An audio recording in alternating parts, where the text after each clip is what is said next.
विधानसभा के सत्र में जिस तरह राबड़ी देवी ने समर्थन किया नीतीश कुमार का, जिस तरह तेजस्वी और नीतीश के बीच संवाद हुआ है, कम्युनिकेशन हुआ है, ये इस बात का प्रमाण है कि कहीं ना कहीं बिहार में तख्ता पलट मतलब क्या, मैंने कहा ना कि विपक्ष परिवर्तन। देखिए नीतीश कुमार जब ये बात कहते हैं ना कि हम जहां हैं वहीं रहेंगे, इसका मतलब समझिए, इसका मतलब ये तो वो आरजेडी के साथ रहते भी कह चुके हैं, बीजेपी के साथ रहते भी कई बार कह चुके हैं।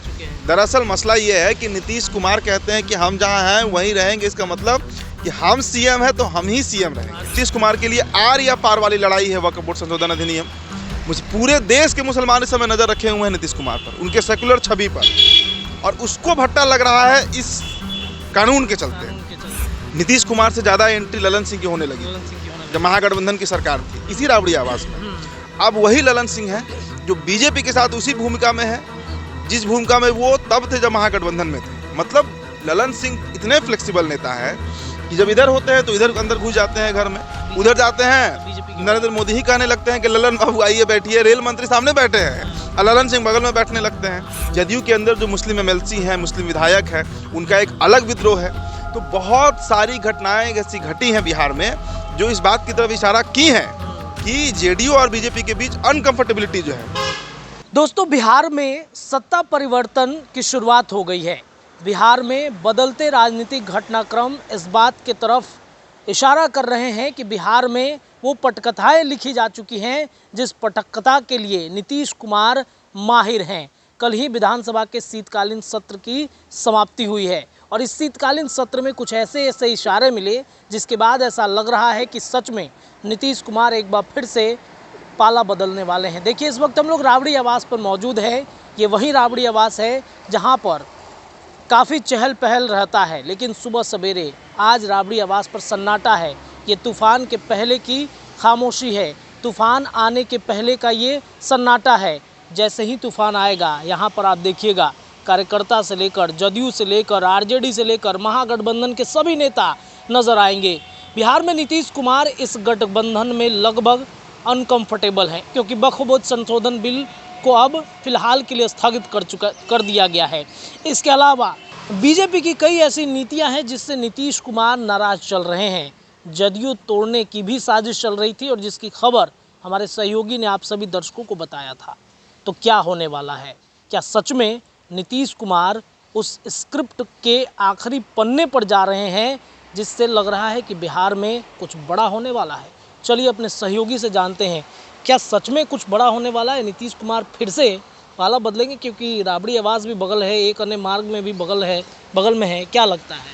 देखिए, कई दिनों से खबर तो चल ही रही है कि बिहार में सत्ता परिवर्तन होने जा रहा है, लेकिन मेरा ये मानना है कि सत्ता परिवर्तन नहीं होगा। अच्छा। विपक्ष परिवर्तन होगा। अच्छा, विपक्ष का परिवर्तन हो जाएगा, विपक्ष बदल जाएगा, सत्ता वहीं रहेगा। देखिए नीतीश कुमार जब ये बात कहते हैं ना कि हम जहां हैं वहीं रहेंगे, इसका मतलब समझिए, इसका मतलब ये तो वो आरजेडी के साथ रहते भी कह चुके हैं, बीजेपी के साथ रहते भी कई बार कह चुके हैं। दरअसल मसला ये है कि नीतीश कुमार कहते हैं कि हम जहां हैं वहीं रहेंगे, इसका मतलब कि हम सीएम है तो हम ही सीएम रहेंगे। अच्छा। नीतीश कुमार की ये पुरानी नीति रही है। विधायक भी जब वो रहे, एक बार विधायक बने उसके बाद वो लगातार विधायक बनते गए। सांसद भी जब बने तो उसके बाद 3-4 बार सांसद वो रह गए, तब तक जब तक वो बिहार के सीएम नहीं बन गए। केंद्रीय मंत्री भी बने, लेकिन लगातार कंटिन्यूएशन में नीतीश कुमार बने रहे। 2005 के बाद से अभी तक देख लीजिए, वो 14 वाला प्रकरण अगर हम छोड़ दे, जब 6 महीने के लिए जीतन राम मांझी बन गए थे सीएम, तो 19 सालों से लगातार नीतीश कुमार सत्ता में है। बिल्कुल। सत्ता में क्या है? सत्ता के शीर्ष पर है। तो उस जगह को वो बरकरार रखने की बातें करते हैं कि हम हैं और हम ही रहेंगे। बीजेपी वाले अगर इस मुकालते में हैं कि नीतीश कुमार कसम खाते हैं कि हम जहाँ हैं वहीं हैं, मतलब बीजेपी के साथ है, तो आपको 2-3 बार धोखा मिल चुका है और इस बार फिर मिलेगा। आप तैयार रहिए। बीजेपी को इस चीज़ के लिए तैयार रहना होगा और बीजेपी साथ तैयार होगी भी। देखिए, कई संकेत राजनीति में मिलते हैं रत्नेश, जिससे ये लगता है कि कुछ ना कुछ तो सही नहीं चल रहा है, कुछ ना कुछ गड़बड़ है। जैसे कल का आप उदाहरण लीजिए, अभी नीतीश कुमार महिला संवाद यात्रा का प्रस्ताव रखे हैं ना, इस पर राबड़ी देवी का क्या रिएक्शन आया?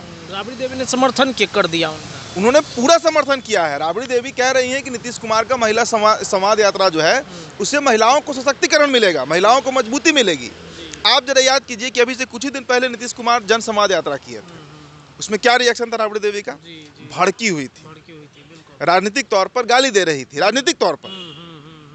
आप याद कीजिए, कई प्रकरण ऐसे हैं जहाँ पर राबड़ी देवी, और राबड़ी देवी देखिए कौन ऐसी महिला है, राबड़ी देवी के बारे में समझिए, बेहद सम्रांत घरेलू महिला रही, घरेलू महिला है जी, उनका वीडियो भी आता है, हमेशा आता है। वो तो मजबूरीवश राजनीति में उनको आना पड़ा, तो वो बहुत राजनीतिक बात नहीं कर पाती हैं, वो सीधा बात करती हैं, सीधा संवाद उनका रहता है, चाहे मीडिया हो, जनता हो, किसी से हो। आप उनसे मिलिएगा अभी तो वो सीधा बात आपसे करेंगे, क्योंकि घरेलू महिला है। उन्होंने इसका स्वागत किया है, इसका मतलब बहुत बड़ा है। इसके बाद इशारों में तो तेजस्वी और नीतीश की बात चल ही न रही है जी जी, सदन के अंदर इस बात से हाल चाल पूछा जा रहा है, कोर्ट का तारीफ किया जा रहा है, बंडी का तारीफ किया जा रहा है, चल ही रहा है ये सब प्रकरण। इसके अलावा एक और फैक्टर समझिए, अभी चिराग पासवान का प्रकरण घटा बिहार में, आनंद मोहन ने खुले तौर से गाली दिया चिराग पासवान, वो गाली ही था, वो राजनीतिक तौर पे गाली ही कहा जाएगा, अब शब्द का प्रयोग ही गाली नहीं होता है। जदयू की तरफ से कहीं कोई प्रतिक्रिया आई क्या? कोई प्रतिक्रिया नहीं, कहीं से भी। नीरज कुमार इतना बोलते हैं, कुछ बोले नहीं बोले, अशोक चौधरी कुछ बोले, कोई कुछ बोला इस पूरे प्रकरण पे? सभी लोग चुप्पी साधे हुए थे। इसका क्या मतलब है? इसका मतलब है कि ऊपर से इशारा हो गया है, ऊपर से इशारा हो गया, और हम बार बार कह रहे हैं कि नीतीश कुमार एक एग्जिट रूट तलाश रहे हैं, नीतीश कुमार एनडीए से बाहर होने का एक रास्ता तलाश रहे हैं। हो सकता है कि चिराग पासवान वाला उनका रास्ता सफल ना हुआ हो, लेकिन देखिए सबसे बड़ा मसला तो यही है, वक्फ बोर्ड संशोधन अधिनियम जो अमेंडमेंट बिल आने वाला था, अमित शाह डिटरमिन्ड थे इसके लिए, अमित शाह कसम खाए हुए थे कि इस शीतकालीन सत्र में इसको पारित कर ही देना है, लेकिन वो हॉल्ट हो गया। और कब तक के लिए हॉल्ट हुआ? ये हॉल्ट हो गया जो बजट सत्र है उसके अंतिम दिन तक इस जेपीसी को मतलब ये कंटिन्यू करना है। तो इसका मतलब है कि अगले सत्र में भी इसको अब नहीं जाने वाला है, बजट सत्र में भी फंसेगा, ये फंसेगा क्या, लाना ही नहीं है इसको। तो ये बड़ा सेटबैक है बीजेपी के लिए, और ये हुआ है सिर्फ और सिर्फ नीतीश कुमार के चलते। तो क्या बीजेपी इसके लिए तैयार है? देखिए बीजेपी अगर नहीं भी तैयार हो तो बीजेपी क्या कर लेगी? मसला ये ना है कि अगर बीजेपी इसके लिए ना भी तैयार हो, बीजेपी क्यों तैयार होगी? बीजेपी क्यों चाहेगी कि उसके इतने मजबूत साथी चले जाएं आरजेडी के साथ? लेकिन मैंने कहा ना कि नीतीश कुमार के लिए आर या पार वाली लड़ाई है वक्फ बोर्ड संशोधन अधिनियम।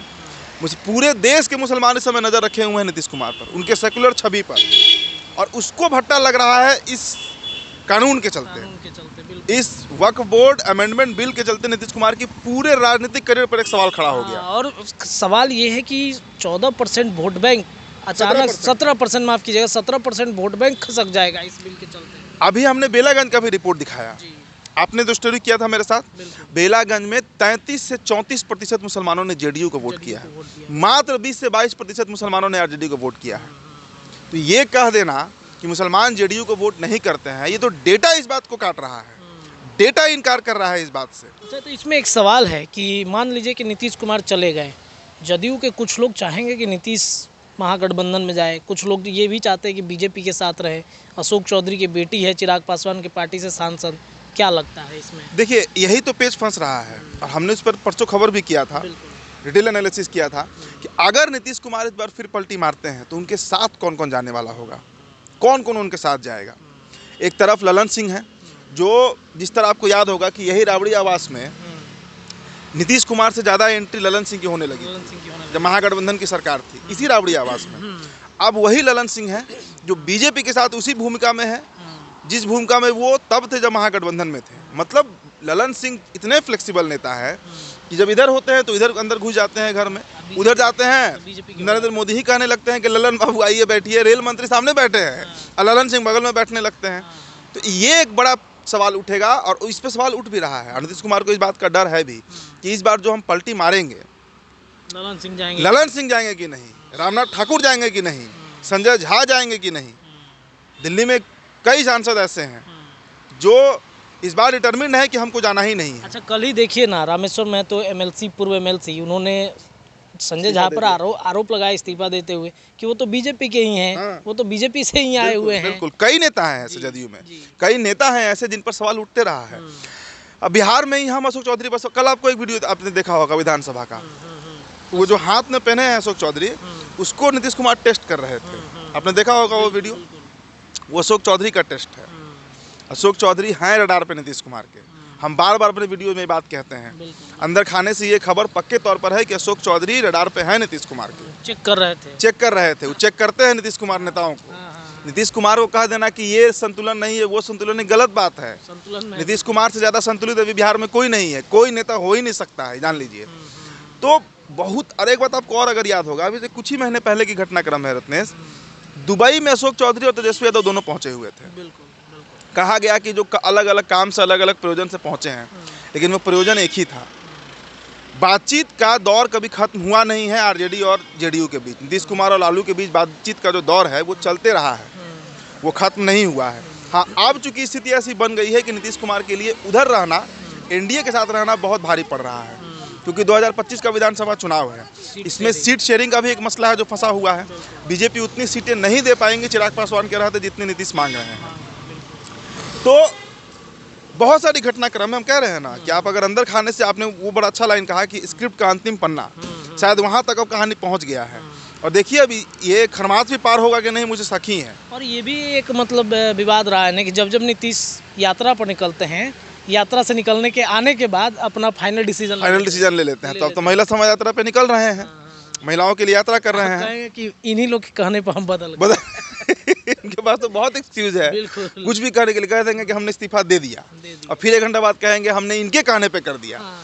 पहले ललन सिंह के कहने पर, फिर कभी विजय चौधरी के कहने पर, कभी जनता के कहने पर। नीतीश फैसला लेते हैं खुद, लेकिन कह देते हैं कि किसी और के कहने पर की है। तो ये होगा, ये कोई बड़ा मसला नहीं है। सवाल ये उठता है कि कब होगा, कब होगा। क्योंकि घटनाक्रम जिस तरह चल रहा है बिहार में, ये तो अब इस बात से हम इनकार नहीं कर सकते हैं कि नीतीश कुमार का मन खासकर वक्फ बोर्ड के बाद से, देखिए कई, अभी गिरिराज सिंह का यात्रा निकला था, हिंदू स्वाभिमान यात्रा, उस पर और प्रदीप सिंह ने जो बातें कही थी खगड़िया में, उस पर भी काफ़ी, अररिया में उस पर भी कई तरह की प्रतिक्रिया जदयू की तरफ से आ रही थी। जदयू के अंदर जो मुस्लिम एमएलसी हैं, मुस्लिम विधायक हैं, उनका एक अलग विद्रोह है। तो बहुत सारी घटनाएं ऐसी घटी हैं बिहार में जो इस बात की तरफ इशारा की हैं कि जेडीयू और बीजेपी के बीच अनकंफर्टेबिलिटी जो है, कहते हैं ना असहजता, वो देखने को मिली है। और इस बार विधानसभा के सत्र में जिस तरह राबड़ी देवी ने समर्थन किया नीतीश कुमार का, जिस तरह तेजस्वी और नीतीश के बीच संवाद हुआ है, कम्युनिकेशन हुआ है, ये इस बात का प्रमाण है कि कहीं ना कहीं बिहार में तख्ता पलट मतलब क्या, मैंने कहा ना कि विपक्ष परिवर्तन, सत्ता परिवर्तन नहीं। सत्ता में तो नीतीश ही रहेंगे, वहीं रहेंगे, बस विपक्ष बदल जाएगा, बीजेपी हो जाएगी और सत्ता में आरजेडी आ जाएगी। मतलब आरजेडी के लिए अब सुलभ भरे दिन, अच्छे दिन राजनीति में जिसे कहते हैं, वो आने वाली है। चलिए देखिए, अच्छे दिन आने वाले हैं। मोदी जी कहते कहते अचानक से अच्छे दिन आरजेडी के आने वाले हैं। अगले साल तक हो सकता है विधानसभा चुनाव से ठीक पहले नीतीश एनडीए में नहीं, इंडिया के नेता बन जाएं और फिर बिहार में एक अलग तरह से राजनीति शुरू हो जाएगी। फिलहाल इस विश्लेषण में इतना ही, लेकिन विश्लेषण लगातार हम अपने चैनल के माध्यम से आप सभी दर्शकों के बीच पहुंचाते रहेंगे। जुड़े रहिए अपने चैनल के साथ, अपनी प्रतिक्रिया कमेंट में दे सकते हैं। बहुत बहुत धन्यवाद।